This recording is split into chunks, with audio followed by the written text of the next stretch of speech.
menyadari semacam pengakuan dosa bahwa kadernya sendiri yang sudah berbuat begini dibuka ke publik ya. Sebetulnya ini aib ya. Rezim merem dirinya lah dengan memanfaatkan kekuasaan lembaga-lembaga yang bisa dikerahkan untuk pemenangan pasangan yang menjadikan, yang mengawal, yang segala-galanya lah. Semua program itu tidak pernah tidak jadi. Apapun yang disodorkan ke DPR itu ketok palu. Apapun yang disodorkan oleh eksekutif itu DPR ketok palu. Nah sekarang ini palu-palu itu banyak bermasalah. Ketok-ketoknya banyak bermasalah, baru terbongkar sekarang.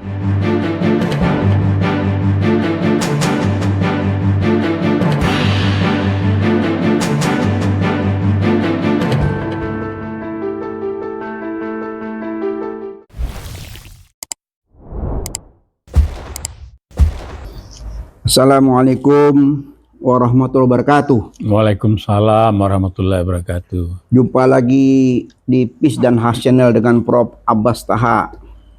Beliau adalah seorang tokoh nasional, seorang dosen, seorang mantan wakil rektor, dan sampai detik ini di usia yang senja masih tetap bersemangat ya, memberikan semacam pencerahan politik ya yang kita butuhkan buat bangsa dan negara. Baik Prof. Baik, alhamdulillah. Sehat, Beb? Alhamdulillah. Jadi sambil ngopi kita coba membahas peta terkini Prof ya. Iya.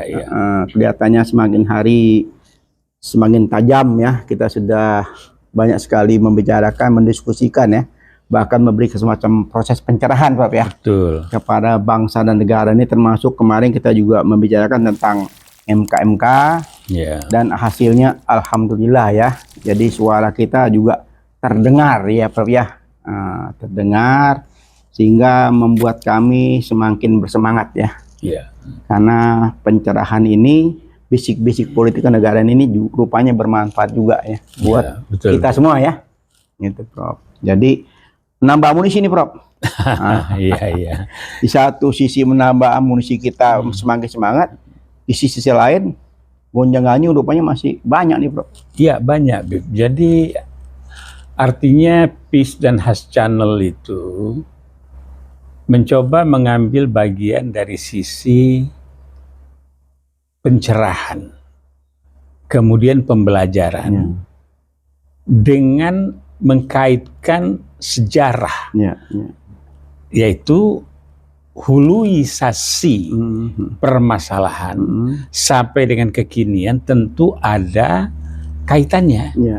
Karena juga begitu peradaban manusia, sebagaimana Rasulullah itu diturunkan untuk merubah peradaban dunia ini. Yang dibuktikan 2/3 dari seluruh tahun-tahun sudah bumi ini ada, Islam itu menjadi pembawa pencerahan, pembawa ilmu pengetahuan, dasar-dasar ilmu, dan dari situlah tumbuh berkembang peradaban baru ini.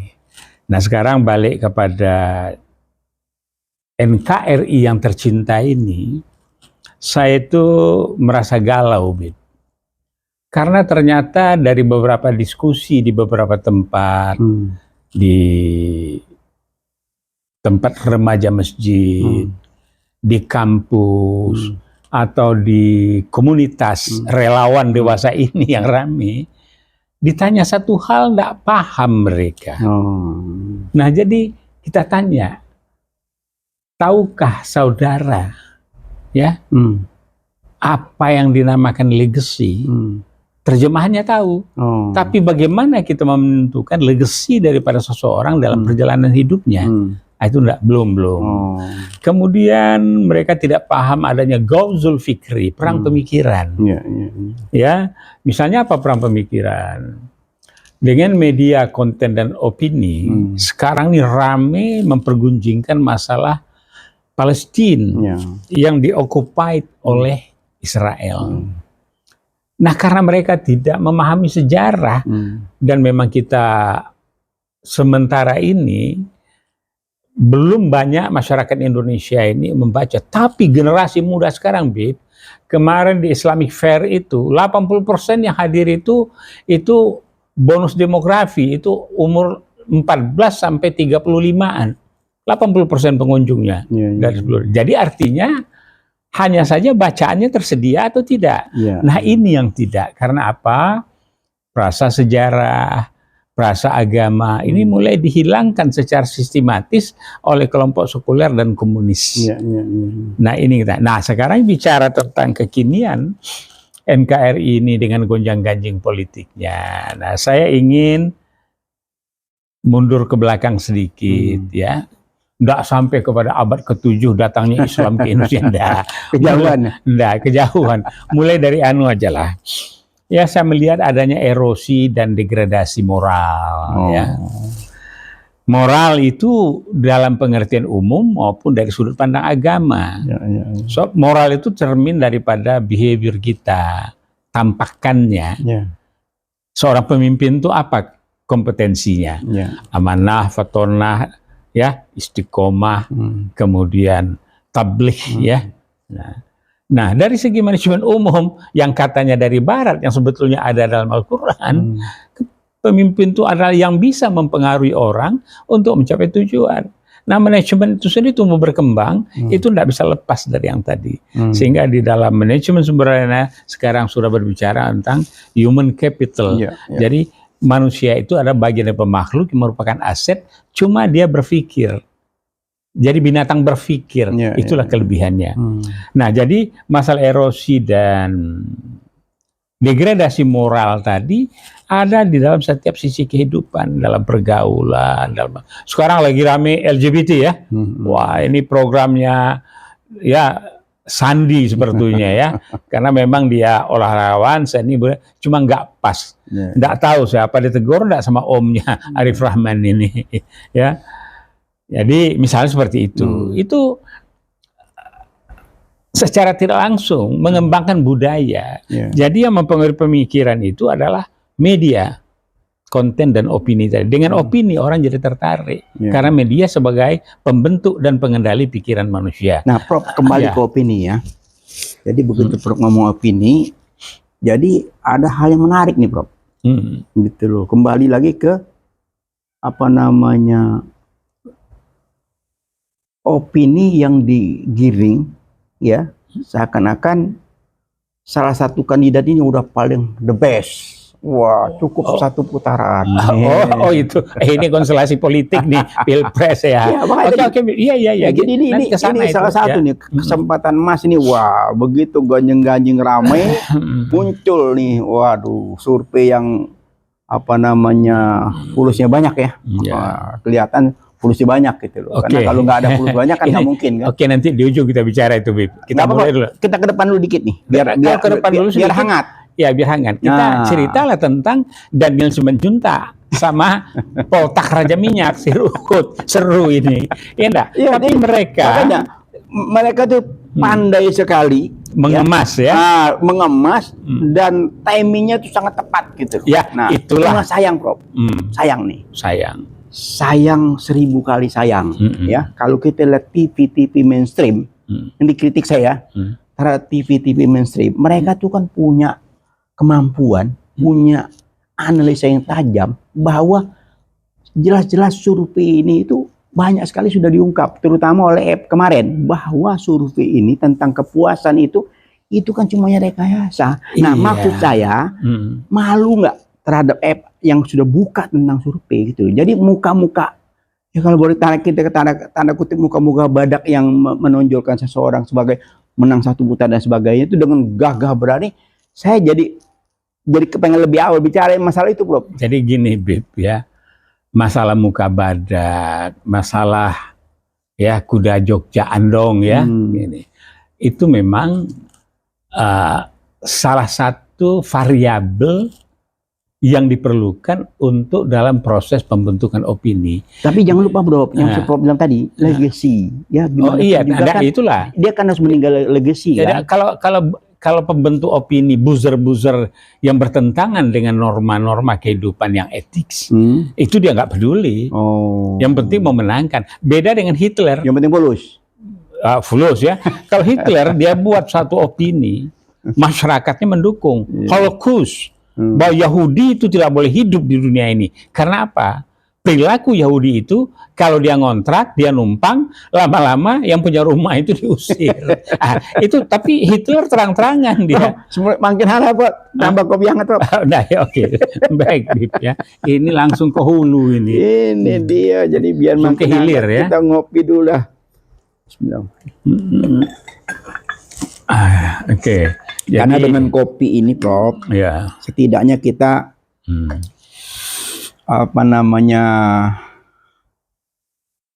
memberikan satu proses penyegaran. Ya, jadi karena itulah sekarang kopi kafe, kopi ini, kopi apa banyak itu. Disitulah para narasumber abal-abal, narasumber benaran berbicara tentang politik, tentang pendidikan dan sebagainya. Kalau kita kopi seger, kopi seger ya. Insya Allah kopinya positif ya. Kalau kopi-kopi tadi itu banyak kan negatifnya tuh Bro. Ya, jadi kita kopi positif, bisik-bisik politik, kenegaraan, tentang perilaku politisi, perilaku elit politik yang menjadi sorotan tajam kita, LSM kita ini kan sangat tajam mengkritisi perilaku politisi. Jadi nih kita sayang ya kalau rakyat dibodoh-bodohkan terus oleh lembaga survei ini sudah waktunya di stop. Jadi baik, tapi saya TV tetap, tadi, TV juga semestinya jangan siarkan gitu loh. Kalau jelas-jelas survei ini diteliti tidak bagus, ngapain disiarin? Ya nanti Kominfo cabut hak tayangnya. Kan namanya inilah. Jadi saya mau bicara ke sana. Ya ini kaitannya dengan statementnya Bu Mega ini. Jadi saya akan ya. Memang menarik nih Bro. Menarik Bro. Jadi kita lihat dulu pada era Soekarno itu proklamator. Apapun yang dia lakukan dan pernah dilakukan, seluruh bangsa ini cinta, walaupun ada yang grundel, yang ngomel. Saya pun termasuk. Saya bangga dan senang dengan itu. Ya namanya manusia pasti ada lebih dan kurangnya pasti ada. Karena apa? Beliau adalah proklamator yang membentuk new emerging forces di dunia ini. Konferensi Asia Afrika, cuma ujung-ujungnya adalah tidak bagusnya dia di dalam merem lawan politiknya dengan menahan tanpa sidang-sidang. Ya. Setelah itu nasakomnya. Ya makanya jadi di ujung selalu Prof. Di ujung kekuasaan itu selalu kesewenangan kan yang muncul kan. Umatnya kekuasaan cuma ini kesewenangan yang diwarnai oleh ideologis komunis itu aja yang kalau yang lain normatif lah itu. Kembali ke Bu Mega nih, Prof. Nah, tunggu sedikit dulu. Belum. Kemudian salah satu yang hebat lagi bagi umat Islam, terima kasih, yaitu dekret Presiden 5 Juli tahun 59. Karena sebelumnya 7 kata itu dihilangkan. Dengan dekret ini yang diproses oleh Ruslan Abdul Ghani sengaja pergi ke Jepang, pulangnya dekret Presiden 5 Juli 59. Dengan itu umat Islam sudah bisa berbuat apapun dengan itu sejauh dengan konstitusi Pancasila. Kita lihat dulu Soeharto. Jadi bagaimanapun legacy Bung Karno masih positif. Soeharto, Jogja, serangan Jogja. Kemudian pimpinan Kostrad, terjadi pemberontakan PKI. Super Semar, kemudian komunis dihabisi, kemudian 30 tahun memimpin, baru di ujungnya anaknya dijadikan atau dipromot atau di-endorse jadi menteri. Setelah 30 tahun. 30 tahun. Tapi ada KKN memang, ada korupsi. Pasti ada ya. Tetapi betapapun dalam catatan Pak Mitro, kebocoran pada waktu itu nggak sama dengan sekarang. Sekarang bukan bocor, Bib. Dijebol. Nah, kita masuk lagi ke era yang kita catat lah ya. Jadi Pak Harto betapapun sekarang ini kalau kita melihat sesuatu itu ingin melihat baik buruknya kan ada pembanding. Betul. Jadi dibandingkan Pak Harto dengan Pak ini, Soeharto lebih diterima oleh masyarakat. Apalagi masyarakat berpendidikan sekarang. Kemakmuran ada. Kita sempat swasembada pangan. Kita Ya enggak, kalau dibandingkan dengan sekarang, swasembada impor. Beda jauh. Nah, kemudian apalagi John Pak Harto? Swasembada impor.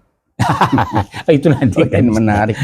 Ya, ini proyeknya belum pernah dibahas nih, Bro. Belum ada. Ya, jadi dia itu suatu soal otoriter. Iya, itu perlu satu session sendiri itu swasembada impor. Ini menarik nih, Bro. Ya, ada pakarnya nanti ada aja kita undang. Ya. Ini. Jadi beliau itu paling kundang. Sekarang swasembada impor. Wah, luar biasa nih. Jadi tambah lagi dengan Smiling Authority General. Jadi jenderal yang tersenyum dengan otoriternya. Inilah Soeharto. Ya. Jadi ngeri-ngeri sedap. Gitu. Jadi beruntung berapa ya kita nih hidup di beberapa zaman ya. Apalagi saya mengalami seluruh presiden.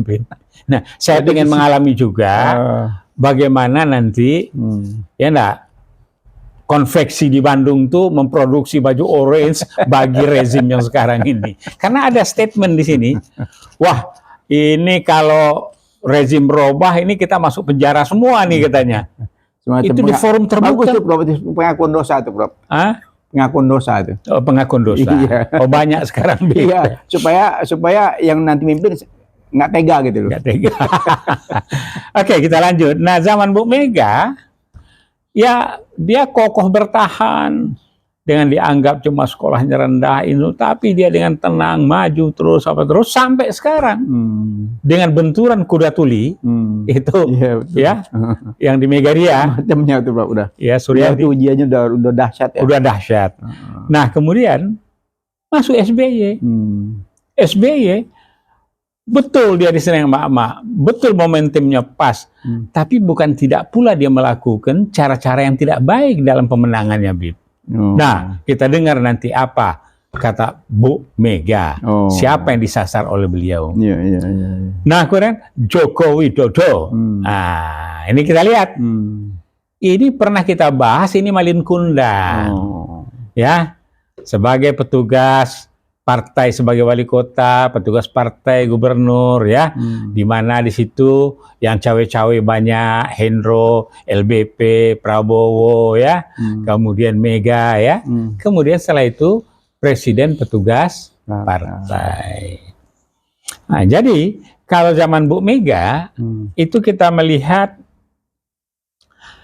adanya KPK, buah reformasi. Arahnya MK yang dicarikannya gedung oleh Bu Mega supaya dekat di ring 1. Nah, berarti kan KPK terus ditambah lagi MK itu produknya Bu Mega. Iya, yang produk bersihnya itu KPK. Kalau MK beberapa, tapi dia memberikan infrastruktur yang baik dan menempatkan pada posisi yang hebat Mahkamah Konstitusi. Nah, dan itu kalau kita lihat akhir-akhir ini beliau begitu prihatin ya. Nah, setelah itu prihatin. Kita lihat Pak Jokowi. Ini saya beda dengan yang lain ini. Selalu dibilang pelangak-pelongo, selalu dibilang itu dungu. Ada yang bilang tanda kutip tolol, ada yang dengan halus. Kalau saya lihat ini ya beliau ini tampil dengan pinbo. Tahu pinball? Dengan pinter-pinter bodoh gitu. Tetapi apa yang menjadi keinginannya itu tercapai semua. Prof, sorry saya potong ya. Kalau beliau itu bodoh, ya dibilang orang ini, nggak mungkin Prof bisa jadi presiden 2 periode. Ya taruhlah itu dikatakan apapun caranya ya, kita ngomong di luar caranya ya, tidak mungkin. Ya, tapi tidak mungkin juga dia memposisikan anaknya jadi wali kota, menantu jadi wali kota, ya kan? Partai PD kan partai besar, dia bisa mengendalikan tanda kutip ya partai PDIP itu sehingga dia dinastinya sudah terbentuk sekarang ini. Iya, tapi begini masih ada kesempatan, ya dalam arti dia peluang terbuka lebar bahwa dinastinya itu sudah mulai terbentuk. Dan ini macam-macam warning kepada khususnya Bu Megawati bahwa salah satu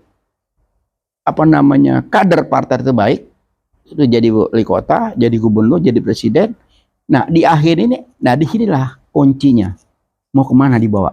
Ya, oke, Bib. Sebelum dibawa, apa dia dibawa dalam kantong, dalam koper atau dalam apa ya? Nah, kita bicara dulu udah ya. Nah, jadi SBY juga begitu di dalam manuvernya, dalam politiknya, ininya ya. Sekarang dia sempat Agus konflik sama Muldoko, ini sekarang mereka kumpul rame-rame di tempatnya Prabowo. Apapun strategi Prabowo sebagai ahli dan sebagai yang cerdas dan bagus. Tapi kita lihat, tetapi dalam minggu ini, terutama 2 hari, ada pidato politik Bu Mega ya. Nah, dalam pidato politiknya itu saya mengambil 5 poin. Satu statementnya adalah, marwah lembaga hukum mahkamah partai yang dibangun dengan tujuan tertentu itu sudah tercederai. Kita gali. Yang kedua adalah bahwa yang diprediksi, yang dikaderkan untuk melakukan pembangunan yang dimaksudkan mengimplementasikan tujuan daripada negara kesatuan Republik Indonesia ini juga jauh mengisi kemerdekaan ya, untuk mengisi kemerdekaan. Nah, yang ketiga, bahwa apa yang menjadi pegangan Bu Mega, yaitu dari Trah Soekarno, harus satu kata dan perbu, ini enggak. Katanya ke selatan, kejadiannya ke utara. Itu yang terjadi. Yang keempat, ada kecurangan, sudah mulai ini dalam tanda-tanda kecurangan. Jangan terjadi lagi seperti yang lalu. Nah, yang lalu kapan ini? Waktu era siapa? Era Pak SBY kah? Era Jokowi periode 1 kah? Yang dimana Bu Mega sebagai kingmaker-nya itu berada di dalam. Jadi ini sama dengan kondisi begini. Menarik nih. Menarik. Sama dengan kondisi. Sangat menarik. Ya, orang marah sama Hamas. Kok begitunya dia menyerang Israel, sehingga Israel membordir, jatuh korban ya. Sudah sampai 10.000 orang lebih. Apa enggak salah kaprah ini? Tapi orang enggak memperkirakan perilaku 70 tahun Israel secara sistematis membantai secara halus, secara kasar, enggak berhenti genosida itu dilakukan. Nah, sekarang ini dengan kecerdasan politiknya Hamas ini melihat, inilah saya akan merebut hati masyarakatnya untuk melihat siapa sebetulnya Zionism ini dan siapa Amerika itu. Barulah kedodoran. Kok pindah topik kita, Bro? Nah, Mega begitu juga, bukan pindah topik.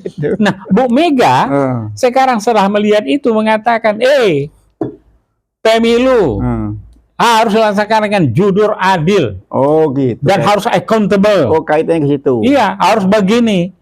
Nah, kan begitu toh. Apa maksudnya ini?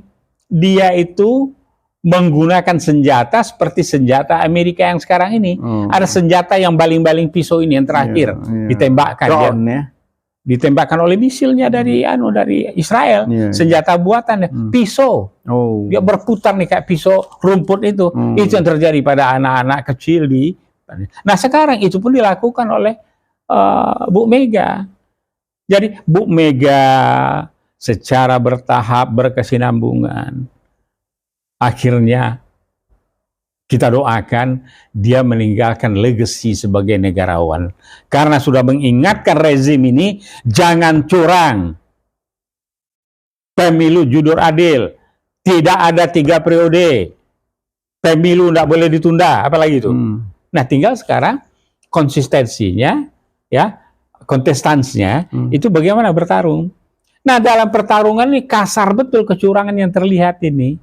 Sehingga terjadilah diskusi antara Daniel Simanjuntak, tokoh yang seorang komunikator yang baik, seorang punya kapasitas tinggi, wawasan luas di dalam komunikasi publik, berhadapan dengan ya Ruhut Poltaksi Raja Minyak, juga seorang orator, ahli hukum, juga cuma beliau ini loncat sana loncat sini nih. Tapi katanya waktu keluar dari Demokrat dia pamit sama Pak SBY.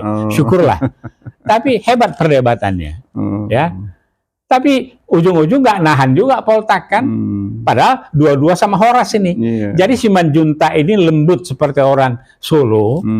Ya enggak? Dan sekarang mendukung Gibran orang Solo.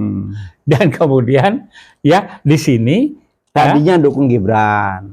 Iya. Sekarang kan sudah enggak. Siapa? Luhut. Luhut iya enggak. Setelah dia menyadari. Menyadari bagaimana SBY itu barangkali ya. Nah, jadi untuk itu dengan kondisi seperti ini, lantas muncullah satu grand design, satu putaran. Kemudian Daniel Simanjuntak menggunakan kata-kata survei. Jadi survei itu saya juga peneliti. Ya, karena yang ikut bicara itu kan ada juga lembaga survei. Jadi dia cakep nih, ini TV ini cakep nih. Dia bikin ya, ada Kodari di situ. Terus ada tokoh muda sekali ini ya. Jadi penggiringan opini itu di skenario cakep cukup menarik. Bagus Tapi ya. menurut saya ini penyesatan semua. Lembaga survei ini penyesatan publik. Jelas-jelas menyesatkan publik. Seharusnya sudah harus stop. Padahal Bib, kalau dalam pendekatan akademik, kalau mau survei, mau meneliti itu harus dijelaskan pilihan pendekatannya apa. Tapi yang masuk akal, Prof. Iya. Jangan hal-hal yang nggak masuk akal. Belum beberapa hari dibuka oleh seorang EF. EF juga punya lembaga survei dan sebagainya. Bukan EF itu orang sembarang orang. Itu loh, dia udah buka dengan telanjang bahwa kepuasan sekian %, itu kebohongan publik. Tidak hanya EF, ada profesor yang dari UI itu ahli. Iya, banyak yang buka ini, tapi kok masih muka tebel nih. Sebagian orang masih muka tebel. Dia juga memang harus tebel muka itu untuk berlaku begini. Kalau nggak tebel nggak bayarannya. Iya, saya sayangkan tuh kalau hal seperti ini seharusnya itu TV mainstream itu disaring gitu loh. Kalau hal seperti ini tuh jelas-jelas merusak generasi ke depan tuh harusnya disortir, jangan. Tapi Habib harus tahu, Bib, di dalam pertarungan itu we have to use the power. Nah sekarang powernya Pak Jokowi ini tanda kutip ada yang bilang sudah mulai otoriter. Kenapa?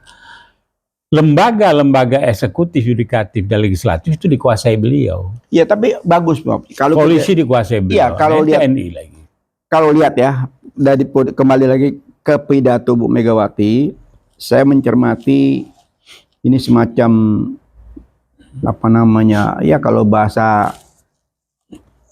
Islam tuh menyadari semacam pengakuan dosa bahwa kadernya sendiri yang sudah berbuat begini dibuka ke publik ya. Sebetulnya ini aib yang dibuka sendiri tentang perilaku seorang petugas partai. Tapi alhamdulillah, Prof, dia buka tuh tepat waktu gitu loh. Dia buka tepat momentumnya waktu. Pas. Ya, dengan segala konsekuensi tentunya ya. Konsekuensinya kalau kita lihat ini banyak sekali gerbong yang tadinya tuh pro istana itu kan sudah mulai melorot ya, udah mulai, bahkan di antara mereka itu saling serang menyerang. Padahal kalau kita kembali lagi ke kesantunan politik ya, santunan berkontestasi itu hal yang buruk. Jadi bukan bicara gagasan, bukan bicara apa, tapi saling serang menyerang. Udah begitu sekarang ya. Ya, jadi inilah bedanya, Bib. Saya sebagai masyumi ya. Kalau masyumi itu diajarkan politik santun. Dan itu juga di nasionalis juga ada. Wilopo. Tapi udah, Prof, sebelumnya sudah dilakukan oleh Bu Mega. Kesantunan itu sudah ditunjukkan berkali-kali, bikin kesalahan. Oh, ibu masih sayang anak. Itu berkali-kali ditunjukkan. Tapi pada titik nadir sekarang, ini sudah titik nadir. Sudah di titik nadir sehingga tidak bisa lagi berbasa-basi, sehingga di pidato itu sangat kafah lengkap ya. Tinggal kita yang publik, masyarakat, elit politik, semua masyarakat Indonesia menyaksikan dengan tegas dan gamblang ya kondisi politik terkini seperti ini. What's next ke depan? Ya, cuma ada satu, Bib. Ini ya diomongin aja dah. Apa bukan ini berselisih untuk sependapat ini Bu Mega sama Jokowi? Kalau saya lihat satu hal yang mustahil berselisih untuk sependapat. Kalau waktu sebelum-sebelumnya mungkin kita masih ada semacam kecurigaan. Bahkan saya bertempat podcast dengan beberapa narasumber lainnya, ya kita seakan-akan ini ujian ya, ini apa banteng, apa ayam sayur gitu loh, gitu. Kalau betul-betul banteng ya tunjukkan gitu loh, atau ayam sayur. Ya, gitu. Jadi ini ada adu banteng, yang satu anak angkat banteng yang dibesarkan, kan begitu toh? So bukan kader dari awal kan? Nah, dijadikan petugas partai. Nah, ini sekarang Mbalelo jadi maling kundang. Kemudian membangun dinasti yang istilahnya kalau brewok Nasdem bilang, ya saya enggak nyodorkan anak saya punya peluang kok. Tapi kita ini jangan ngarbitin lah gitu. Nah, jadi ngarbitin enggak. Jadi KKN jangan, kata Bu Mega kan. Nah, ini terlihat lah gimana. Ya enggak. Aku datang dari Solo mengantar ponaanku ke MK. Di MK aku sidangkan dan keputuskan dia memenuhi untuk. Lah dia melakukan satu perumusan perundang-undangan. Padahal ini bukan tupoksinya MK gitu loh. Ya tapi ya, itu kan sudah jalan lah. Sudah menjadi apa namanya pelajaran yang mahal ya buat bangsa ini ya. Bahwa kita sudah pernah melakukan satu kesalahan besar ya. Kesalahan besar di bidang hukum sehingga rekayasa itu terasa sekali di pidato Bu Mega itu stop rekayasa hukum seperti ini karena ini tidak baik buat bangsa dan negara. Ke depan pemilu harus jujur bla bla bla bla bla. Nah, tapi kita masih menunggu, Prof. Endingnya kemana? Kita setelah lihat pidato Bu Mega ini apa yang akan terjadi beberapa hari ke depan. Gitu. Karena sambil begitu kan ini sosialisasi jalan terus kan? Oh iya, makanya ini kita ini betul-betul tahun ini politik tahun ini tuh belum pernah terjadi di sekian puluh tahun belakang, belum pernah terjadi, Prof. Baru kali ini menjelang suksesi ini bongkar-bongkaran kotak Pandora dari semua elit politik sekarang terjadi. Bayangin, Prof, kalau semua elit politik yang ada di dalam masing-masing membuka kotak Pandora, apa yang terjadi? Iya, jadi yang terjadi adalah yang kita harapkan. Semoga apa yang diutarakan oleh Bu Megawati tadi dimengerti oleh para politisi dan negarawan lain. Yang kedua, dengan begitu ya rezim merem dirinya lah dengan memanfaatkan kekuasaan lembaga-lembaga yang bisa dikerahkan untuk pemenangan pasangan yang disukainya kalau dan endorse. Saya membacanya agak berbeda, Prof. Ini ada dua kekuatan besar. Yang satu yang menjadikan Jokowi sebagai presiden, di satu sisi sudah besar, sudah hebat. Di sisi lainnya yang satu ini mempersiapkan kepengen berkuasa sepanjang masa. Nah, di sini uji coba nih. Dalam rangka uji coba, apakah ingin berkuasa sepanjang masa dengan caranya rezim sekarang, dengan melalui adanya penurunan dinasti. Banyak. Bukan penurunan dinasti, penurunan atribut lawan politik. Perilaku yang tidak bagus, tidak mencontohkan sebagai elit politik yang bagus, memberikan proses pelajaran yang buruk kepada masyarakat. Jadi bisa terjadi ini artinya termasuk mengecilkan PDI, ini bisa terjadi. Ya, bukan cuma mengecilkan PDI, Prof. Meminggirkan. Ini memundurkan budaya politik kita, mundur beberapa langkah. Yang tadi 10 tahun kita berharap ini sudah naik kelas, ini turun lagi ke bawah, habis gitu loh. Nah, jadi kembali lagi kesadaran elit-elit politik yang ada di DPR MPR sekarang ini kalau kita lihat ini kan masih berproses, Bro nih. Masih berproses bahwa di antara lain ya, ada semacam keinginan ya, hak interpelasi, hak angket. Dan itu memang hak konstitusi ya, dan itu bukan hak barang yang haram. Boleh dilakukan, dan itu kan perlu diuji, tidak tiba-tiba jadi, itu harus dibuktikan dulu. Ya itulah ujian bagi Bu Mega. Ya enggak, udah diingatkan, sudah dihimbau. Bukan ujian Bu Mega, Pro. Ya, Bu Mega yang punya kuasa legislatif yang bisa melakukan angket. Bukan ujian Bu Mega, ujian buat Jokowi. Oh. Iya dong, kan sekarang Bu Mega mengingatkan nih. Enggak juga. Nah, ini peringatan yang paling dahsyat menurut saya. Iya, kalau nggak mau diingatin juga dijewer dong. Itu yang saya bilang tadi. Jadi ini peringatan yang sangat gamblang dan terbuka. Nah, kita lihat beberapa hari ke depan apa yang terjadi. Ya kalau nggak juga ya Bu Mega supaya tidak turun kadar emas dia itu dari 24 karat menjadi 18 malah jadi tembaga, beliau harus mendorong. Kalau saya lebih berpikir bukan kadar hanya Bu Mega, kadar bangsa ini, Prof. Iya, karena ditentukan oleh sikap Bu Mega. Kalau Bu Mega perintahkan, hei anak-anakku, kader-kaderku yang di legislatif, lanjutkan perjuanganmu, ya enggak, interpelasi sampai kepada impeachment. Kenapa tidak? Selesai sudah. Ya, itu yang saya maksud tadi. Kalau sudah semacam penyalahgunaan kekuasaannya sudah gamblang terbuka, kan saatnya kembali ke laptop gitu loh. Nah, dibuka lagi tuh. Oke, mereka udah buka nih. Dalam pidato kan sangat lengkap. Tinggal elit-elit politik sekarang ini yang masih sayang dengan bangsa ini, ya kan Prof? Yang masih sayang dengan bangsa dan negara ini supaya kita tetap bersatu. Dengarlah Bu Mega. Dengarlah Bu Mega. Ini beliau sudah buka sebetulnya aibnya sendiri, karena sebetulnya kekuasaan ini beliau yang paling dominan ya. Sebagai kingmaker lah. Selama ini yang menjadikan, yang mengawal, yang segala-galanya lah. Semua program itu tidak jadi. Apapun yang disodorkan ke DPR itu ketok palu. Apapun yang disodorkan oleh eksekutif itu DPR ketok palu. Nah, sekarang ini palu-palu itu banyak bermasalah. Ketok-ketoknya banyak bermasalah, baru terbongkar sekarang. Nah, sekarang tugas DPR MPR harus kembali nih pidato Bu Mega nih coba dibuat semacam pembahasan khusus oleh seluruh elit yang ada di DPR, bukan hanya PDI, seluruh.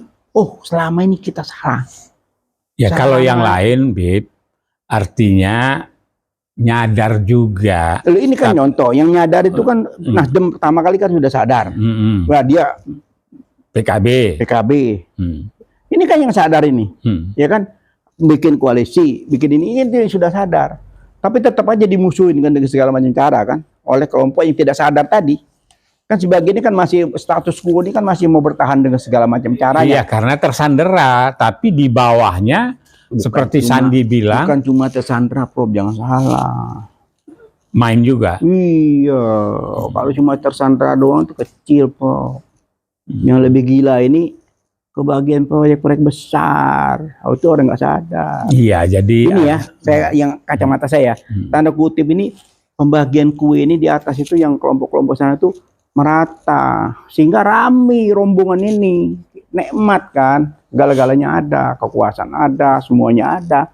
Nah, sementara di sisi lain, contoh sederhana, Prof, koalisi perubahan sampai hari ini kan baliho-balihonya kan sangat terbatas, karena emang nggak punya uang. Tapi sementara yang lainnya balihonya dibuat oleh pabrik. Itu baru hitungan hari udah pabrik produksi besar-besaran untuk seluruh Indonesia balihonya. Berapa tuh uang? Dari mana tuh uang? Belum lagi bagi-bagi amplop segala macam. Di satu sisi sampai ada yang memprihatin, Beb, gimana Beb? Kok kita koalisi perubahan ini kok balihonya nggak terlihat kemana-mana? Saya bilang baliho itu bukan segala-galanya. Keyakinan masyarakat untuk perubahan itu yang sekarang makin hari makin terlihat itu jauh lebih hebat daripada baliho.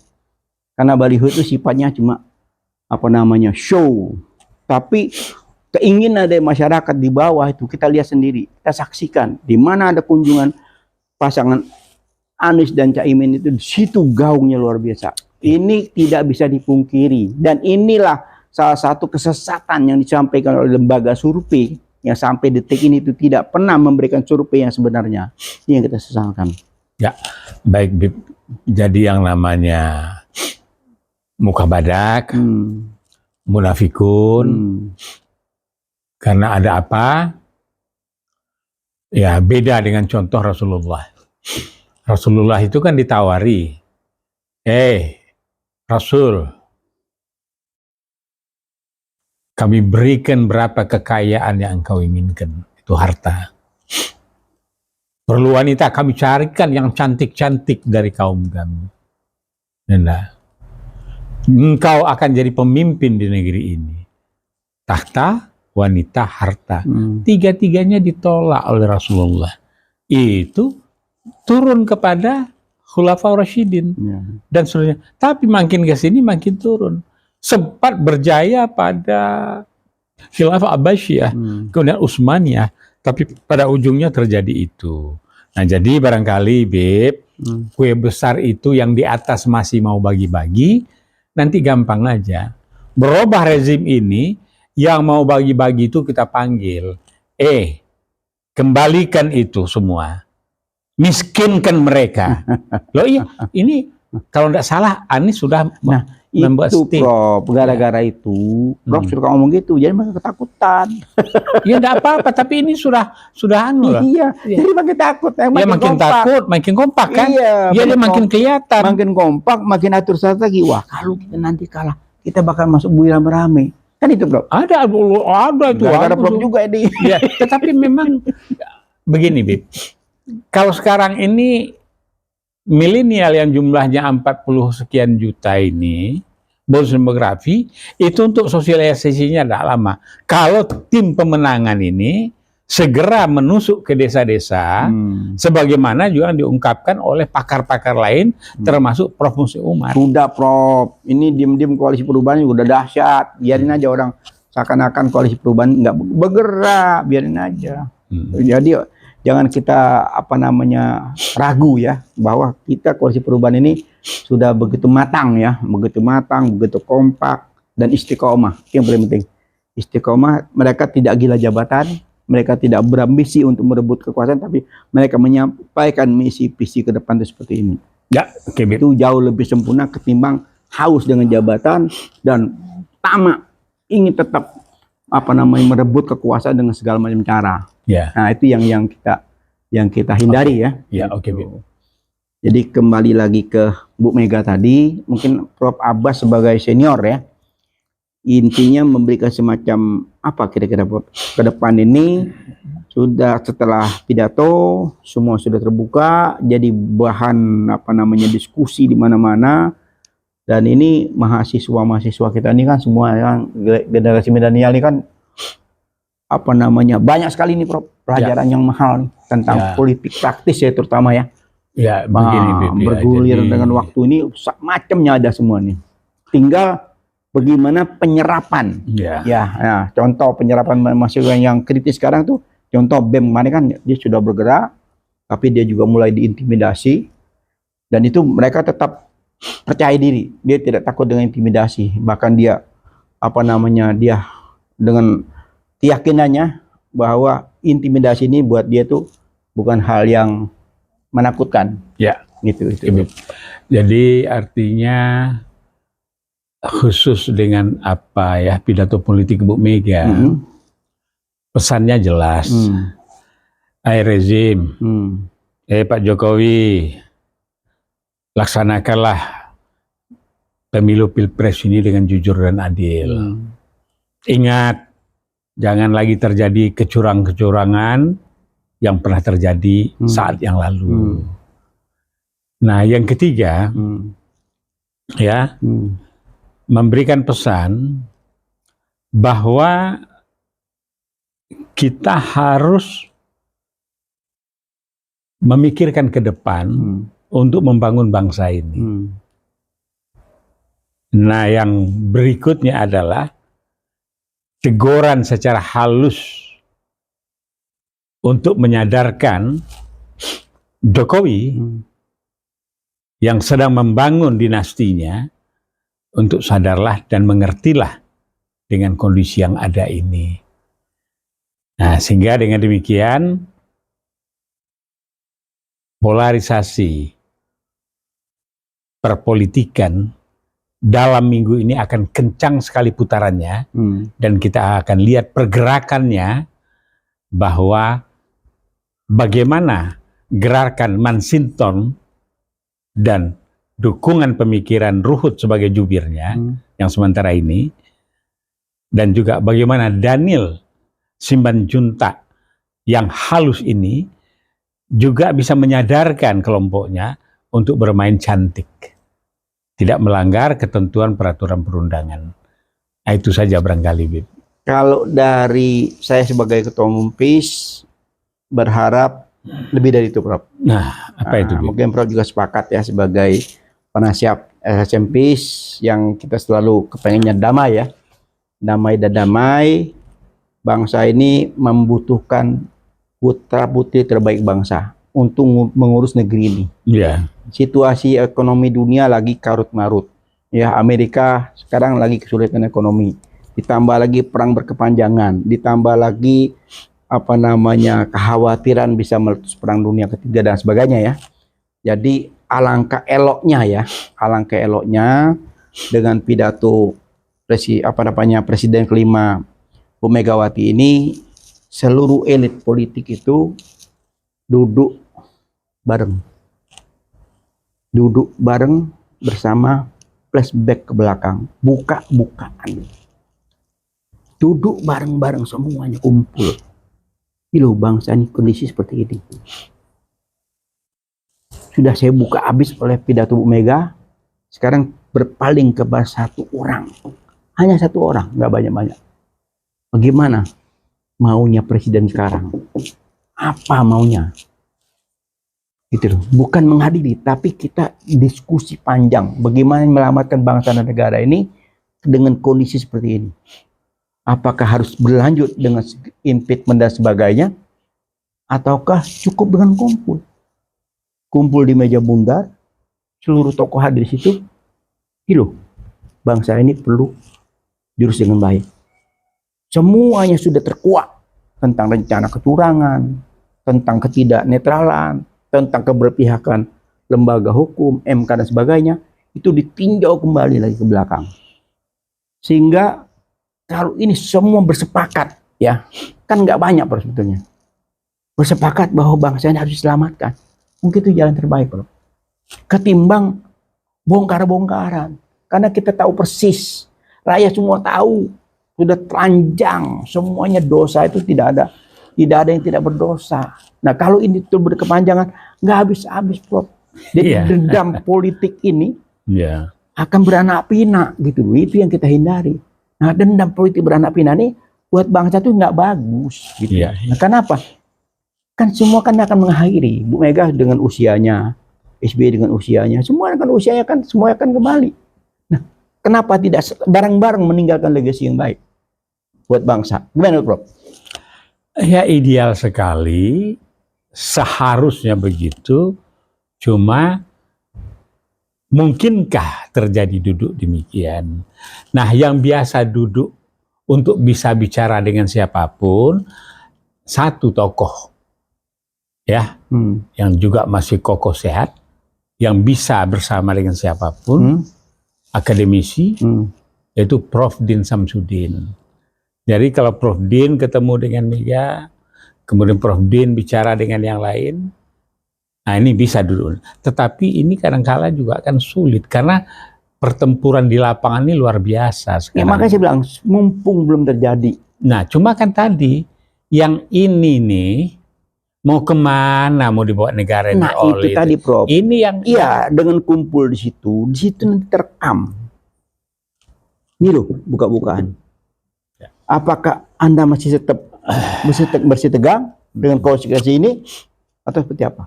Nah, kan itu aja kan? Iya, kalau saya melihat, kalau itu yang kita inginkan, ya yang cantik itu Bu Mega lah, sebagai mantan presiden. Enggak, Bu Mega sudah buka pintu. Buka pintu, tinggal Bu Mega sekarang mengundang ini duduk.